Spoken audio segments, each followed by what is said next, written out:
उम्मीद है कि आप सब ठीक ठाक होंगे आप लोग और खैरियत से होंगे, अपने घरों में मजे करे होंगे। और आपको जो है वो फर्स्ट जो लेक्चर प्रोवाइड किया गया है तो वो आपने यकीनन उसमें से काम कर लिया होगा। तो अब जो है वो हमने हम की पढ़ाई करी थी और जो है वो उसकी इमला के अल्फाज किए थे। तो अब हम लेक्चर नंबर 2 करेंगे और उसके जो है उन्वान जो है हमारा अल्फाज मायनी है और प्लस एराब लगाएं। तो मैं आपको अल्फाज दूंगी और उसके मायने भी बताऊंगी साथ साथ और एराब लगाना भी बताऊंगी। ठीक है, एराब लगाना जैसे कि आप जानते ही हैं कि ज़बर ज़ेर पेश लगाना होता है तो जिसमें आपको सही से तलफ़्फ़ुज़ से अदायगी से पढ़ना आ जाता है लफ्ज़। तो आज की जो तारीख है वो है 15 अप्रैल 2021 और जमात जो है वो पंजम है। जमात का काम हुआ है, लेक्चर नंबर 2 है और जुमेरात का दिन है। तो चलें ठीक है, चलते हैं अपने उन्वान की तरफ। उन्वान जो है वो हमारा अल्फाज मायनी हम का, पहले हमने हम की पढ़ाई करी थी और इमला के अल्फाज किए थे। अब हम करेंगे अल्फाज मायनी। तो अल्फाज मायनी जो है ये आप नोट कर लें, अपनी नोटबुक पर लिख लीजिएगा जी। पहला लफ्ज है जो हमारे पास खुशनुमाई, ये देख लें अच्छी तरीके से, खुशनुमाई। खुशनुमाई का क्या मतलब है मैं पहले साथ साथ आपको इमला में भी बता चुकी थी। यही इमला के अल्फाज हैं और यही अल्फाज मायने हैं। खुशनुमाई का मतलब है खुशनुमाई, तो ये लफ्ज है खुशनुमाई। खुशनुमाई का जो है मतलब है खूबसूरती, खूबसूरती।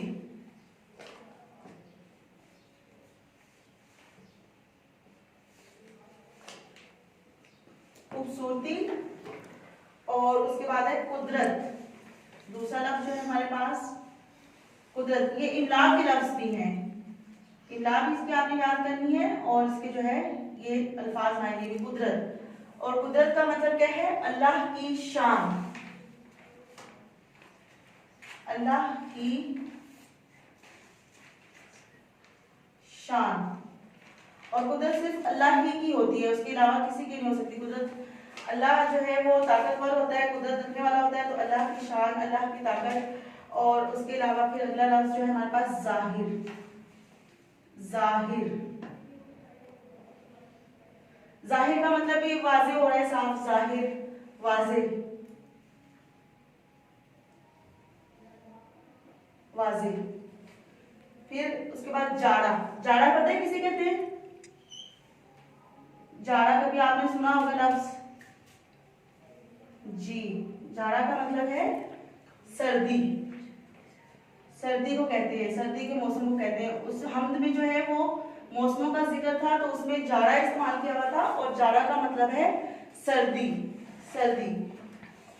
समा,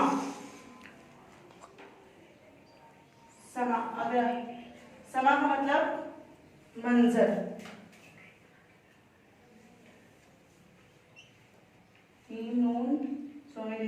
मंजर। कुछ बच्चे जे से लिखते हैं मंजर तो कुछ मतलब इसमें गलतियां होती हैं तो जोड़े जर होते हैं मंजर, मंजर। चलिए जी, पहले मैंने वो लफ्ज लिखे थे वो मुकम्मल हो गए थे। अब मैं अगले नए लफ्ज लिखने लगी हूँ। तो अगला लफ्ज जो है हमारे पास है नादिर। नादिर हम में पढ़ा था, इमला में भी पढ़ा था नादिर। तो नादिर का मतलब क्या होता है आप लोग जानते हैं? नादिर का मतलब क्या होता है? तो ये आपके लिए नया होगा, नहीं पता होगा नादिर का मतलब। नादिर वैसे नाम भी होता है, किसी भी शख्स का नाम होता है लेकिन अल्लाह ताला का नाम भी है नादिर के। और इसका मतलब होता है मुकम्मल, कामयाब। नादिर का मतलब होता है मुकम्मल और कामयाब। हर शय अल्लाह ताला ने क्या बनाई है? नादिर।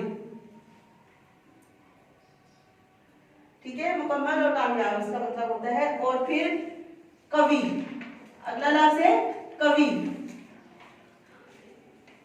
कवि जो है, कवि का मतलब होता है ताकत, कवि का मतलब होता है ताकत। और कवि भी कौन है? अल्लाह ताला, ताकत वाला। कवि का मतलब ताकत वाला, तो ये भी कौन है? अल्लाह ताला की जात है कवि। और उसके बाद कादिर, कादिर दो नुक्तों वाला जो होता है उससे कादिर लिखते हैं। कादिर भी वैसे नाम आपने सुना होगा लेकिन ये अल्लाह ताला का सिफाती नाम है कादिर। और इसका मतलब है गालिब, यानी किसी चीज पर हावी होना, गालिब। तो ये आपके अल्फाज मायने हैं, आपने अच्छे से अपनी कॉपी पे करने हैं और मैं फिर अब आपको एराब लगाना सिखाऊंगी, ठीक है। अब मैं आपको एराब लगाना सिखा रही हूँ, ठीक है। अल्फाज मायने में आपको सिखा चुकी हूँ। एराब लगाने से जो है वो एराब लगाना, जबर जेर पेश वगैरह से अल्फाज की दुरुस्त अदायगी होती है, ठीक है। पता चलता है कि हम क्या लफ्ज पढ़ रहे हैं। तो इसमें से कुछ अल्फाज हैं जो मैं आपको हमद के ही अल्फाज हैं तो उस पर एराब लगाना सिखाती हूँ। जैसे कि खुदा, हमारे पास है खुदा, खुदा ये बिल्कुल सिंपल लिखा हुआ है, इस पे कोई जबर जेर पेश नहीं है, लेकिन हम खुदा को किस तरीके से अदा कर रहे हैं तो हमने इस पे लिखा है कि इसमें पेश आएगा, पेश खुदा, खुदा, यानी कि हम थोड़ा सा हम लोग को गोल करते हुए पढ़ रहे हैं तो पेश आ जाएगा खुदा, ठीक है। और इसके ऊपर पेश लगा के दाल अलिफ दा, खुदा, तो हमें ये पता चल जाएगा कि हमने सिर्फ पढ़ना है खदा नहीं, जबर डालेंगे खदा नहीं पढ़ सकते, जेर डालेंगे खिदा तो नहीं पढ़ सकेंगे, तो सही क्या लफ्ज है खुदा, ठीक है, खुदा, तो पेश आएगा इसके ऊपर। फिर अगला लफ्ज हमद में से ये सारे और फिर उसका ये जाहिर, ठीक है। खुदा, खुदा का मैं दोबारा से आपको बता रही हूँ कि खे पर पेश डालेंगे तो पेश होता है, ये देख लेंगे पेश होता है इस तरीके से वाव की तरह से, छोटे वाव की तरह से, और इसकी आवाज होठों को गोल अदा करते हुए होती है खुदा, यानी कि हम थोड़ा ऐसा लगता है जैसे वाव की अदायगी कर रहे हैं। और आगे जबर, ये जबर डाला है, जबर की आवाज होती है कि ऊपर की तरफ जाती है खुदा, जिसे खुदा, तो दाल जबर अलिफ दा, आपने अरबी में पढ़ते हैं दाल जबर अलिफ दा, तो ये क्या बन गया खुदा, ठीक है। तो ये पेश है और जबर की आवाज जो है वो अलिफ की तरह से होती है थोड़ी सी, तो इसलिए हमने इस पर ये जबर डाला है और ये खुदा हो गया। अब जाहिर, अब देखिए जाहिर, वैसे तो इसकी अलिफ उस पे डालने की होती है, लेकिन इधर क्या डलेगा जबर, जबर की आवाज होती है अलिफ की तरह से, जाहिर। तो और ये जो छोटी सी हिर, इस हिर नीचे जेर डलेगा, जेर की आवाज होती है नीचे की तरफ आती है अदायगी करते हुए, हे जेर रे हिर, हिर, ये जेर की आवाज नीचे आ जाएगी हिर। और ये छोटी सी दाल की अलामत, ये साइलेंट, इंग्लिश में कहते हैं इसको साइलेंट वर्ड हो जाएगा और ये इसको साइलेंट कर देगा, यानी साकिन कर देगा, यहाँ पर ये बिल्कुल मतलब स्टॉप हो जाएगा, ये इसको हो जाएगा। तो इसको हम इसके साथ मिलाकर पढ़ेंगे, हे जेर रे हिर, और ये हिर आ जाएगा, फिर जाहिर, जोए जबर अलिफ जा, हे रे हिर, हे जेर रे हिर, जाहिर। तो इस तरह हमें पता चल जाएगा इसकी आवाज का। फिर उसके बाद है कुदरत, एक लफ्ज है कुदरत, कुदरत, ये एराब इसलिए लगाए जा रहे हैं इसलिए ताकि आप लोगों को सही तरीके से उसकी अदायगी पता चले लफ्ज का। इस पे भी कुदरत, कदरत नहीं है, किदरत नहीं है, कुदरत, तो आपको पता चल रहा है इस पे भी पेश आ रहा है कुदरत, कुद, काफ दाल कुद, ये साइलेंट वर्ड है, इसको साथ मिला के पढ़ेंगे, काफ पेश दाल कुद, और रत, रत जबर की आवाज निकल रही है अलिफ की तरफ, ऊपर की तरफ, तो रित, रित अगर जेर नीचे डाल देंगे तो रित निकलेगा वो, तो इसलिए ऊपर हम जब जबर डालेंगे तो उसकी रत, और इधर भी साइलेंट आ जाएगा, यानी कि दाल जज़म साकिन की अलामत आ जाएगी। तो ये क्या हो जाएगा कुदरत, कुदरत। फिर उसके बाद है अजब, लफ्ज जो है हमारे पास अजब।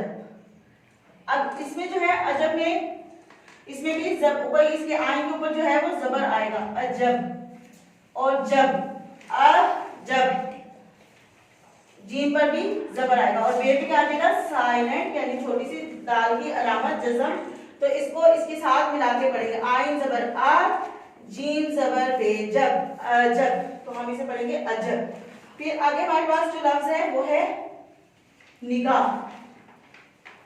अब इसके ऊपर भी कोई मैंने जबर जेर पेश अभी नहीं जैसे डाले, निगाह, निगाह। अब देखिए निगाह, नगाह नहीं होता, नुगाह नहीं होता, पेश की आवाज नुगाह होंठों को गोल करते हुए और जबर की आवाज अलिफ की तरफ ऊपर जाती है, नगाह नहीं पढ़ा जाएगा, तो इसकी क्या आएगी जेर आएगा, निगाह, नीचे आवाज आएगी नी गा, तो नीचे की तरफ जा रही है नी, जेर की आवाज नीचे की तरफ को जाती है तो निगाह गा, और ये छोटा सा यहाँ पर जबर डालेंगे निगाह, और इधर आगे छोटी सी दाल की अलामत आ जाएगी निगाह, तो इसको इस तरह पढ़ेंगे। फिर बहार है हमारे पास अगला लफ्ज बहार,